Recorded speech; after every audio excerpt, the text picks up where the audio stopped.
The alarm screamed through every corridor of the.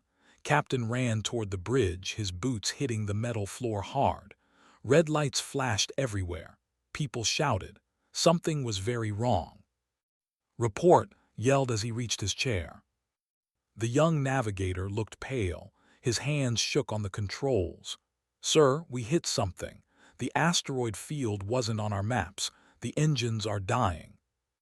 Felt his stomach drop. They were 8 light-years from the nearest human colony, 8 years at light speed.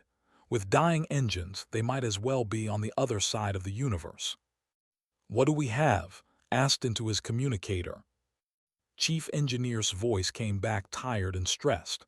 "Captain, it's bad, real bad. The main drive is gone. Backup systems are failing. Life support will last maybe 3 weeks if we're lucky." 3 weeks. Looked at the sleeping chambers display. 3,000 people lay frozen and down below. Families, children, all dreaming of their new home on a colony world they would never reach. "Send distress signals on all frequencies," ordered. "Every channel humanity uses." "Already done, sir," said quietly. "No response yet." Of course not. Humans were still new to space, still rare, still scattered across dozens of worlds that were too far apart. Help wouldn't come, not in time. Sat in his chair and tried to think. They had emergency supplies, but not enough. They had spare parts, but not the right ones. They had hope, but hope didn't fix broken engines. "Captain," said suddenly, "there's something on the sensors." "What is it?" "A ship, sir, not human, it's small, moving toward us." Stood up fast. "Weapons?" "None that I can see. They're hailing us." "Put them through." The screen flickered. A face appeared. Not human.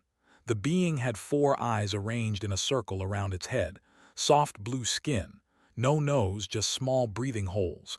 Its mouth moved strangely when it spoke. "Human vessel, this is Captain of the Aura. We received your distress call. Do you need help?" Stared. In all his years in space, he'd met only 2 other alien species. Both times at official meetings. Never like this. Never when his life depended on them. "Captain, I am Captain. Yes, we desperately need help. Our engines are destroyed. We have 3,000 people in. We're dying out here." 4 eyes blinked in sequence. 3,000. That is many. We are only 40 on our ship. We are traders, not a rescue vessel, but we will help however we can. 20 minutes later, the Aura docked with the met at the airlock. Up close, the alien was smaller than he expected. Maybe 5 feet tall, thin, delicate looking. "Thank you for coming," said. "Of course," replied through a translation device on his chest. "All travelers help each other in the dark. This is the way." Brought his engineer, a quiet being named. Met them in the engine room. Watched as the 2 engineers looked at the damage. They spoke in technical terms he didn't understand, pointing at broken systems and fried circuits. Finally turned to. "Captain, they have power cells we can use. Not enough to fix everything, but enough to get life support stable and maybe limp to the nearest station." "How many do they have?" asked. Spoke through his translator. "We carry 12 emergency cells. You need 8 to survive. We can give you 10. "That only leaves you with 2, said. "What about your own ship?" Made a sound like wind through leaves. Maybe a laugh, maybe a sigh. "We will manage. Our colony is only 2 weeks away. We can make it on minimal power." Felt something tight in his chest. "Captain, those supplies are meant for your colony, aren't they?" 4 eyes looked at him, all of them at once. "Yes, our colony struggles. They need what we bring, but they are not dying today. You are. The choice is simple." For 3 days the crews worked together. That's what called his species brought more than power cells. They brought raw materials, food synthesizers, medical supplies, things their own people needed badly. And became friends despite the language barrier. They drew diagrams on tablets, sharing ideas. They laughed when something worked. They groaned when it didn't. Doctor checked on the sleeping colonists constantly. "They're safe," she kept saying. "They don't even know how close we came." On the fourth day, the engines hummed to life, weak but alive. The lights stopped flickering. The air tasted cleaner. Found on the observation deck, looking at the stars. "We can make it now," said, "because of you." "Good," said simply. "How can we repay you?" "Earth has resources, technology. When we reach port, I'll file a formal request." Held up a three-fingered hand. "No payment necessary, Captain." "But your colony." "Will understand. We helped someone who needed help. That is enough." Shook his head. "It's not enough for us. Humans don't forget debts like this." Turned all four eyes to him again. In the starlight they seemed to glow faintly. "Then remember us kindly. We are small in this galaxy. Few know our name. Few care that we exist, but we try to be good. We try to help when we can. If you remember that, if you remember us as friends, that is payment enough." "I'll remember," promised. "We all will." The ship separated the next morning. Stood on the bridge, watching the aura drift away toward its struggling colony. "Sir," said, "should I log this in the official records?" "Yes," said firmly. "Log everything, every detail. Send it to Earth's registry. Mark it as a debt unpaid." "But they said—" "I know what they said, but someday, somehow, we'll repay this. Even if it takes 100 years, even if it takes 1,000, humanity will remember." Typed carefully, creating the record that would outlive them all. Ship name, aura, species, captain, action, saved 3,000 human lives at great cost to themselves. Status, unpaid debt. As the limped toward safety, made himself a promise. He would make sure Earth remembered. He would make sure this kindness was never forgotten. He didn't know then that his promise would matter. He didn't know that 200 years later, those words in the registry would change everything. He only knew that a small, gentle species had saved them when no one else came, and that meant something. That had to mean something. The stars watched in silence as they continued its journey, carrying 3,000 sleeping dreamers and one eternal memory. Ambassador sat in the great hall of the Galactic Council and tried not to look bored. Around him, representatives from 40 different species argued about trade routes and mineral rights. The same arguments they'd been having for 3 months. Humans were relatively new here. Only 50 years since Earth joined the Council. 50 years of being the small voice in the room that bigger, older species ignored. Beside him, Trade Coordinator leaned over and whispered, "Do you think they'll ever actually vote on anything?" Smiled slightly, "Not today." The council leader, a massive named Thane, clicked his mandibles for attention. "We now address the petition from the delegation. Step forward." A small figure moved to the center of the hall. Sat up, he knew that species. 4 eyes, blue skin. The delegate was female, her translator marking her as. She looked tiny surrounded by so many larger beings. "Honored Council," began, her voice shaking slightly. "I come before you with an urgent plea. The Dominion has declared ownership of they say it lies in their expansion zone. They say we have 1 month to evacuate or be removed by force." Murmurs filled the hall. They were powerful. Everyone knew it. A military empire that had conquered a dozen worlds in the past century. "We have lived on our world for 10,000 years, continued. "We have nowhere else to go. Our people number only 80 million. We have no weapons, no army. We cannot fight them. So we beg you, please help us, protect us, stand with us." Silence fell. Watched the other delegates carefully. He saw uncomfortable shifting, averted eyes. No one wanted to anger the. Thane spoke first. "The situation is unfortunate. However, the Council cannot interfere in territorial disputes without evidence of genocide." "They will enslave us," cried. "Our people will be scattered across their empire as workers." "That is not genocide," another delegate interrupted. "That is colonization. The Council has no jurisdiction." We could impose economic sanctions, someone suggested. Almost laughed. Economic sanctions, the gentlest possible slap on the wrist, meaningless against an empire like the. The debate went on for an hour. Every delegate had an opinion. None of them wanted to actually do anything. They offered sympathy. They offered thoughts and prayers. They offered everything except help. Stood in the center of it all, her 4 eyes glistening with tears. Knew that look. He'd seen it before. The look of someone realizing they were alone. Finally, Thane called for a vote. All in favor of economic sanctions against the Dominion. 23 hands, tentacles, and appendages rose. A majority. The council congratulated itself on taking action. Shoulders sagged, she knew the truth. Sanctions meant nothing, her people were doomed. She turned to leave, walking slowly back to her seat at the edge of the hall where minor species sat. As she passed, he saw a tear run down her blue cheek. Something stirred in his memory, something old. "Wait," said, standing up. The hall went quiet. Humans rarely spoke in council sessions. "Ambassador," Thane said with barely hidden impatience, "do you have something to add?" "I have a question for Delegate," said. "How long has your species been traveling in space?" Looked confused. "Nearly 400 years, why?" "And in those 400 years, have you ever encountered humans?" Yes, my grandfather kept records. A human colony ship 200 years ago. They were in distress. My grandfather's vessel, the Aura, helped them." The hall erupted in confused chatter. What did this have to do with anything? Pulled out his data tablet and started searching. Whispered urgently, "What are you doing?"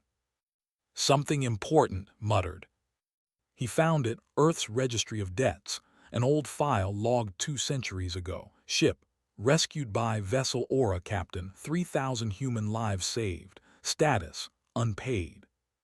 The saved 3,000 human lives when they had nothing to gain and everything to lose, announced to the council. Captain gave his colonies emergency supplies to save strangers. He asked for nothing in return except to be remembered kindly. Thane's mandibles clicked in annoyance. That was 200 years ago, Ambassador. Different governments, different people, ancient history. "Not to us," said quietly. "I don't understand," Thane said. "Why does this matter now?" Looked directly at. Her 4 eyes were wide with surprise. "Because humanity remembers. We keep records of every kindness shown to us, every debt owed. They gave us a future when we had none. We never forgot that." "This is absurd," another delegate scoffed. "You cannot base current policy on events from 2 centuries ago." "Why not?" asked. "They are the same species, they still value kindness, they still help those in need. That hasn't changed in 200 years. Why should our gratitude change?" Was pulling on his sleeve. "What are you doing? We can't fight the Earth's military isn't strong enough." "I'm not talking about fighting," said. He turned to Thane. "I request immediate recess to consult with my government." Thane looked suspicious. "For what purpose?" "To repay a debt." The council chamber filled with noise. Species that hadn't spoken to each other in years were suddenly chattering. The human delegate was doing something unexpected, something strange. Didn't wait for permission. He walked out of the hall, hurrying behind him. "You can't be serious," hissed as they reached the human embassy suite. "We're talking about the Dominion. They have 300 warships. We have maybe 70. And you want to go to war over a rescue that happened before our grandparents were born." Sat at his desk and started typing a message to Earth. "I'm not suggesting war." "Then what?" "I'm suggesting we remember who we are. Humans keep their promises. We honor our debts. That's not weakness. That's strength. Strength doesn't matter when you're dead." Paused and looked at her. "Do you know why other species don't trust each other in this council? Because they forget. Because they only care about what helps them today. Because kindness from 200 years ago means nothing to them. And that makes them practical," argued. No, that makes them predictable. They'll always choose the safe option, the profitable option. They'll never risk anything for anyone, finished his message. But humans are different, we remember, and maybe, just maybe, that difference matters. He hit send. The message was simple, just one word, Dawn. Frowned, what does that mean? It's the translation of the ship that saved. It's also a code. There are protocols in place for situations like this. What kind of protocols? Stood and walked to the window, looking out at the alien city below. The kind that determine what humanity really stands for. We're about to find out if we're a species that just talks about honor, or if we actually live it. His communicator buzzed, a response from Earth, 2 words acknowledged, auditing. Read over his shoulder and went pale. They're checking the registry. Yes. And if they confirm the debt is real. Watched a family walking on the street below, small, gentle, unaware that their entire species hung in the balance. Then humanity pays what it owes, no matter the cost. Back in the council hall, sat alone in her seat. Other delegates avoided her now. No one wanted to be associated with a lost cause. She thought about her grandfather's stories, the human captain who had promised to remember. She'd always thought it was just words, comfort for a dying old man. Maybe she was wrong. Director walked through the Hall of Remembrance like she did every morning. The building was enormous, stretching underground for nearly a mile beneath Geneva. Every wall was covered in screens showing names, dates, and records. This was Earth's memory, every favor, every kindness, every debt humanity owed to others in the galaxy. Some records were days old, some were centuries old, none were forgotten. Her assistant ran up to her, breathing hard. Director, we have a code, Dawn. Stopped walking. She'd been director for 30 years. In all that time, she'd never heard those words. Are you certain? She asked. Yes, ma'am. Ambassador sent it from the Galactic Council. The government has confirmed. We're to audit the debt. Felt her heart beat faster. She'd read about the rescue. Every student learned about it. But reading history and living it were different things. Get me General Menu and Chancellor. Emergency meeting in 1 hour. The assistant nodded and ran off, walked to her office and sat at her desk. She pulled up the file. It glowed on her screen, 200 years old but perfectly preserved. She read it again, even though she knew it by heart. The captain, 3,000 lives, captain of the who gave away his colony's supplies, who asked only to be remembered kindly. Status unpaid. That word had haunted her for years. So many debts in the registry were marked paid or honored. But the debt remained. Humanity had tried to repay them many times. Trade deals, technology sharing, aid packages, they always refused. They said the rescue was freely given, no payment needed. But now they needed help, and humanity had a chance to finally close that file. An hour later, sat in a secure conference room.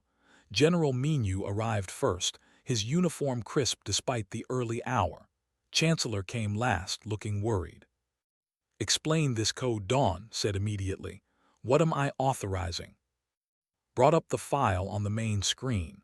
200 years ago, the colony ship was dying in deep space. They rescued them at great cost to themselves.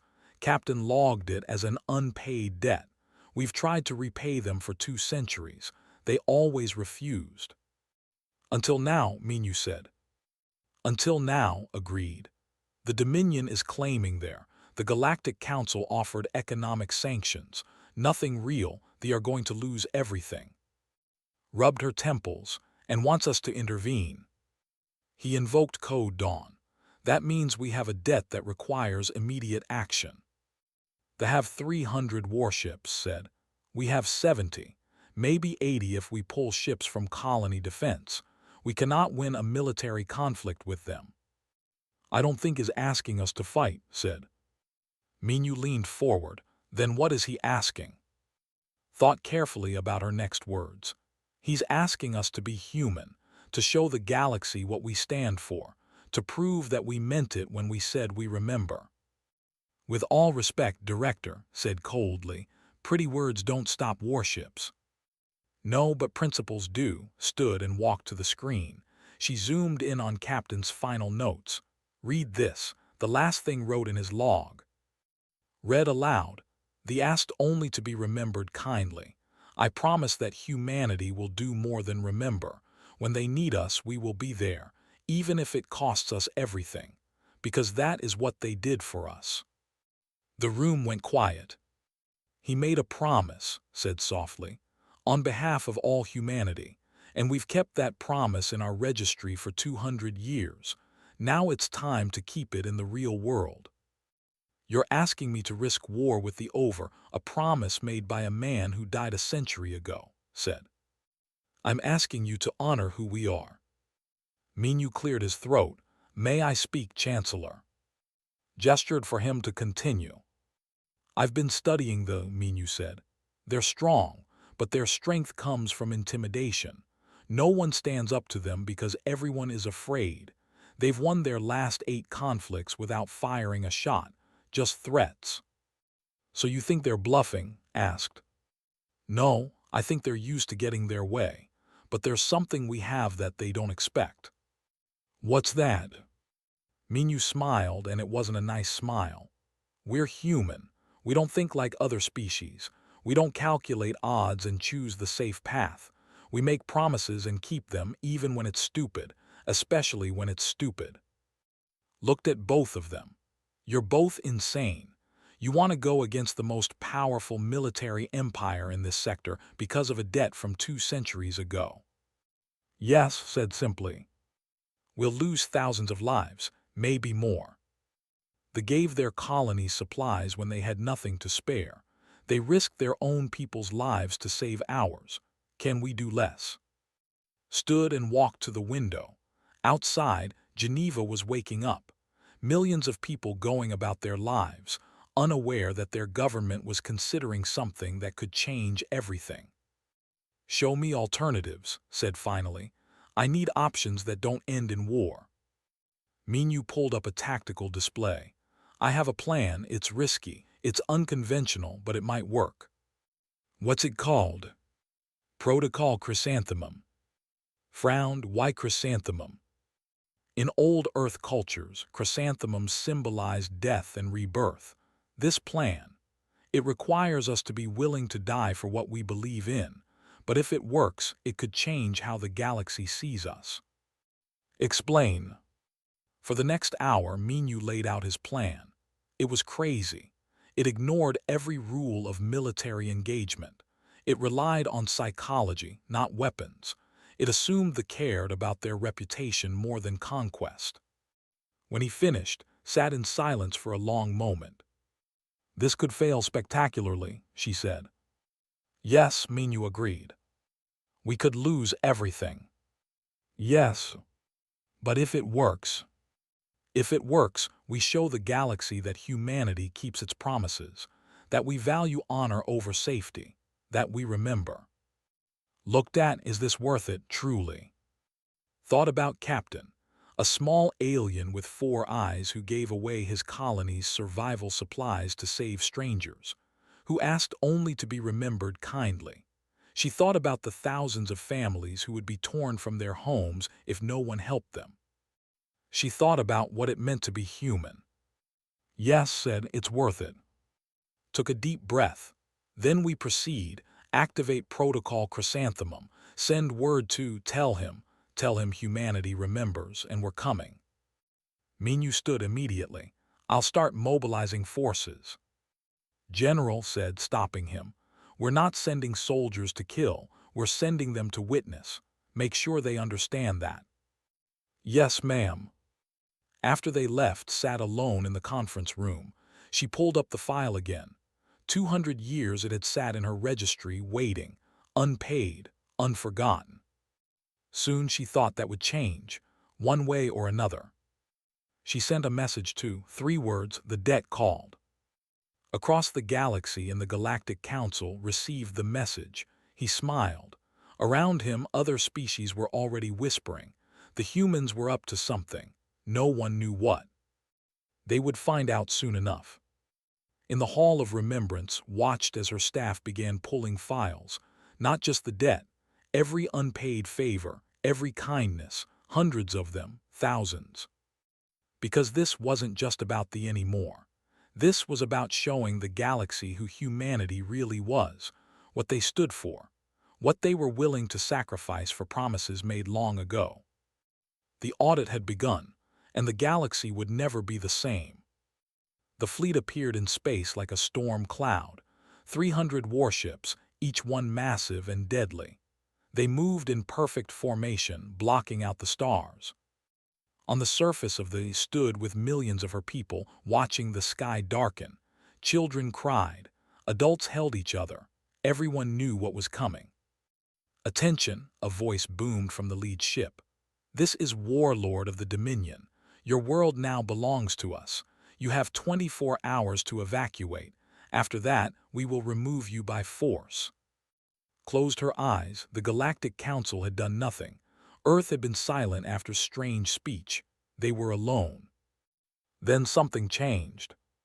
A single ship appeared between the fleet and the planet, small compared to the warships, human design.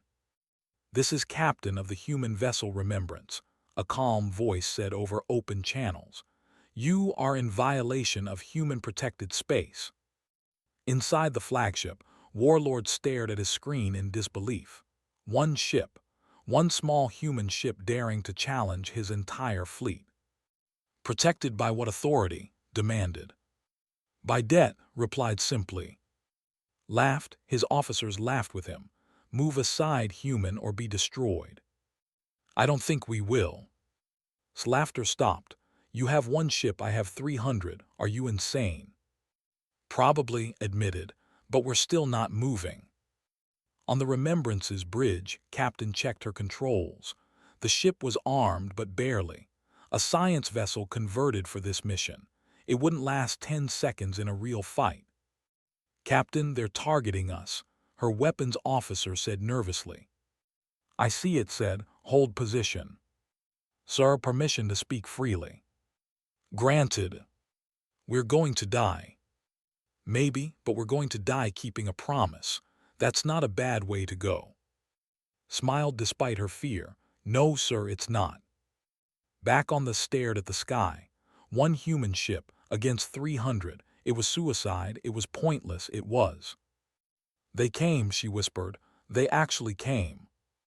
Then the sky filled with light. Ships appeared everywhere. Dozens of them. Hundreds, not warships, colony vessels, mining barges, science ships, civilian transports, every kind of human ship imaginable. They positioned themselves in a sphere around the world, between the planet and the fleet, a shield made of unarmed civilians. Watched in growing anger and confusion. What is this? What are they doing? His second-in-command checked the sensors. "Sir, we count over 400 human vessels, but none are military. They're civilians, families, workers, scientists." "Why?" No one had an answer. His voice came over the channel again. "Warlord, every human ship within 40 light-years has answered our call. We stand between you and the... If you want to claim this planet, you'll have to go through us." "You can't be serious," said. "You're using civilians as shields." "No, we're using civilians as witnesses. The whole galaxy is watching this. Every species, every news network. They're all seeing what happens next." Checked, the human was right. Broadcasts were going out across 1,000 worlds, billions of beings watching. "This is a trick," growled. "No trick, just a promise kept. 200 years ago, they saved 3,000 human lives. Today, we return the favor." "Those were different humans, different government. Why do you care about something that happened 2 centuries ago?" His response was quiet but firm. "Because we're human, we remember." Felt rage building in his chest. "Move aside or I will destroy you all." "No. I will kill every human here." "Then kill us, but know that the galaxy is watching.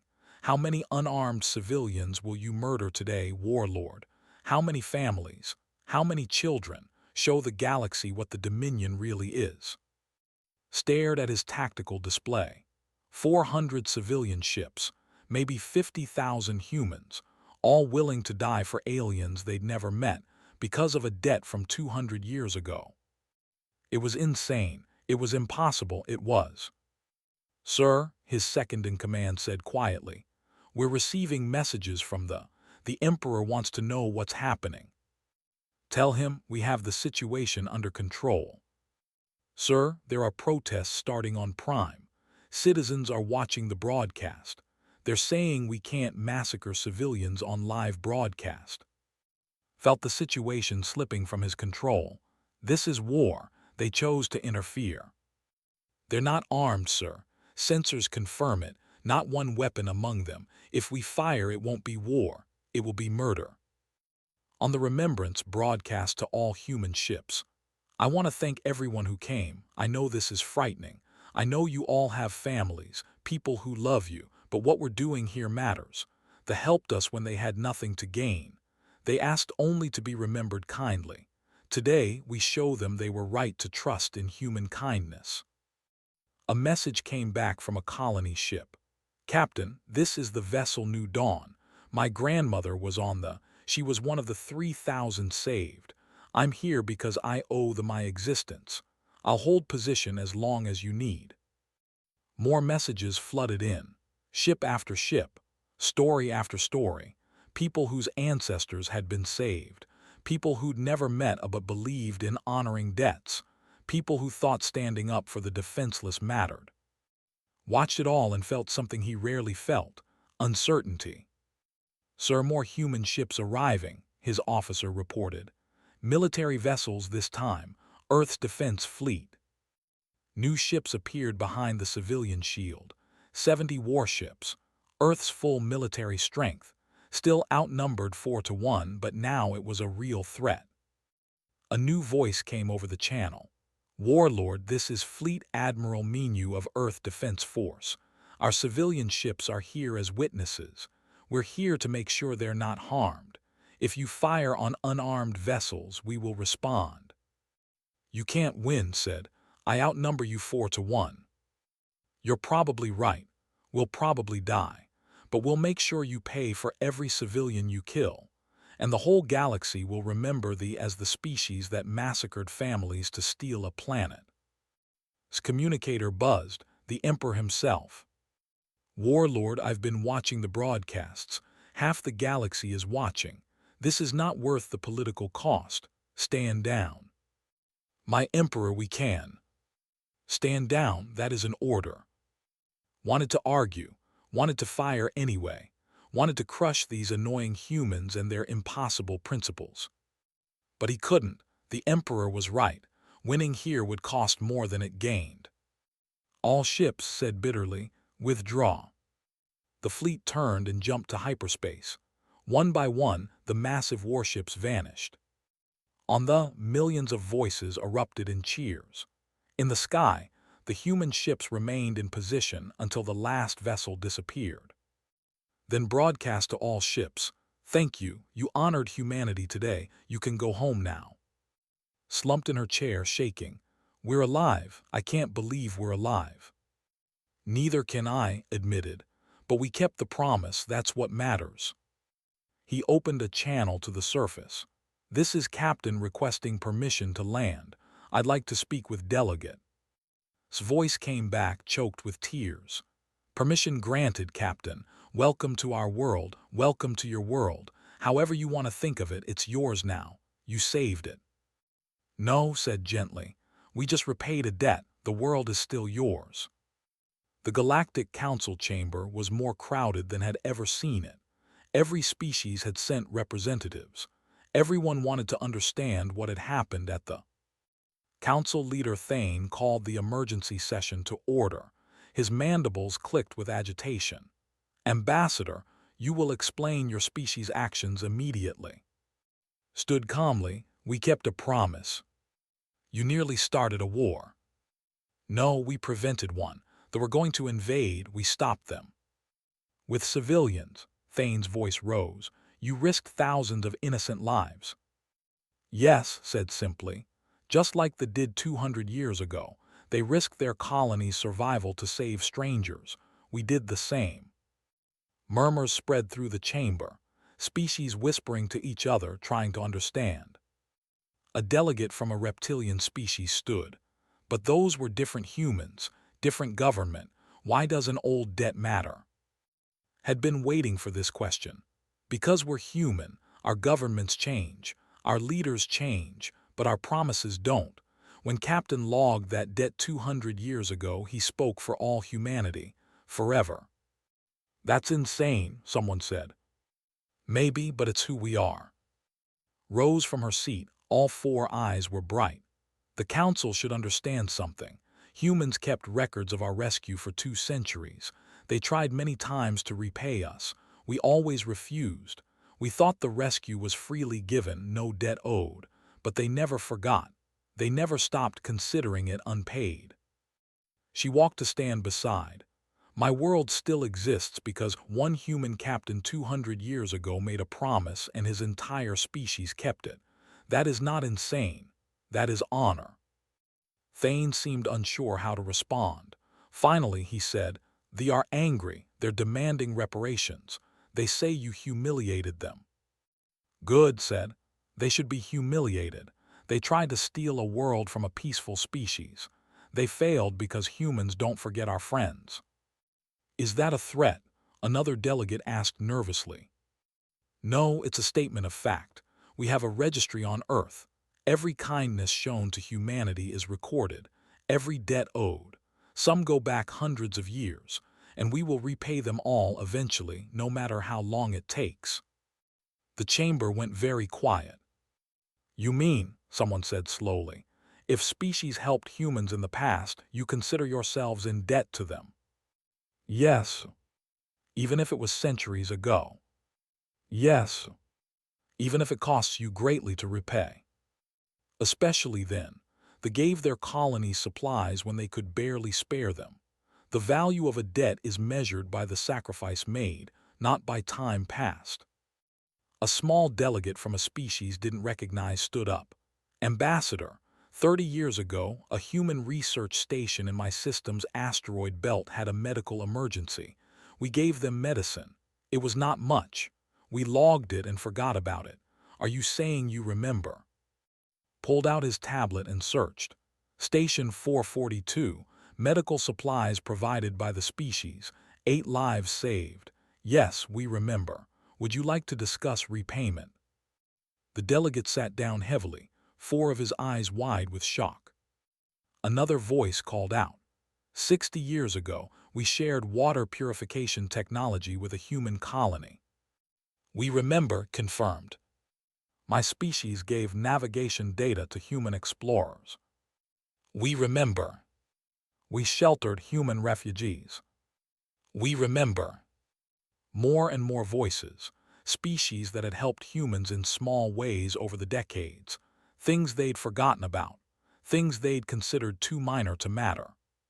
Humans had remembered every single one. Thane's voice cut through the noise. This is unprecedented.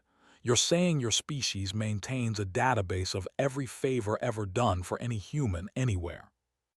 Yes, Earth's Hall of Remembrance. Director oversees it. Every act of kindness toward humanity is logged and preserved. For what purpose? Smiled, to repay them. That's what honor means. You don't help someone and forget. You don't receive help and forget. The galaxy treats kindness as temporary, forgettable. Humans don't. A very old delegate from a species older than most others spoke in a creaking voice. Young species, do you realize what you're doing? You're making yourselves slaves to the past. You'll spend your resources and risk your lives repaying debts that no one else even remembers, that no one expects you to remember. Yes, said, that's exactly what we're doing. Why? Thought about Captain, about his request to be remembered kindly. About 3,000 humans who got to live because one small alien cared about strangers. Because someone has to, said quietly. The galaxy is full of species that forget. that calculate every interaction in terms of immediate profit, that help only when it benefits them. We don't want to be like that. We want to be the species that remembers, the species that keeps promises even when no one expects us to, maybe especially when no one expects us to. Silence filled the chamber. Then something unexpected happened. The old delegate stood and bowed. "You honor my species, humans. 200 years ago, we gave food to a human colony during a famine. We had forgotten. But if you remember and if you wish to repay, we would be glad to discuss it." Bowed back, we would be honored. More species stood. One by one, they approached the human delegation. Some had helped humans decades ago, some centuries ago. All had forgotten. None had expected repayment. But humans remembered. 1 week later, Captain met on the. They stood in a garden filled with purple flowers that bloomed only at sunset. Captain said, "We don't know how to thank you." "You already did, 200 years ago." "That was my grandfather, not me." "Doesn't matter. The debt was between our species, that makes it between all of us." Pulled out a tablet. "Earth has authorized several aid packages, military training for defensive purposes, satellite systems, trade agreements that favor your economy. We want to help you rebuild." His eyes filled with tears. "This is too much." "No, it's exactly right. You gave when you could barely afford it. Now we give when we can. That's how it works. We can never repay this." Smiled, "You already have, but I want to ask one thing from you." "Anything." "Remember this favor, not to us but to someone else. Someday your species will be strong, thriving. When that day comes, find someone small, someone weak, someone with nothing, and help them, not because it profits you, not because you expect repayment, but because that's what good people do." "Understood. We pass the gift forward." "Exactly. That's how the galaxy gets better, one remembered kindness at a time." On Earth, Director sat in her office in the Hall of Remembrance. She pulled up the file one last time. The file that had waited 200 years. She changed the status from unpaid to honored.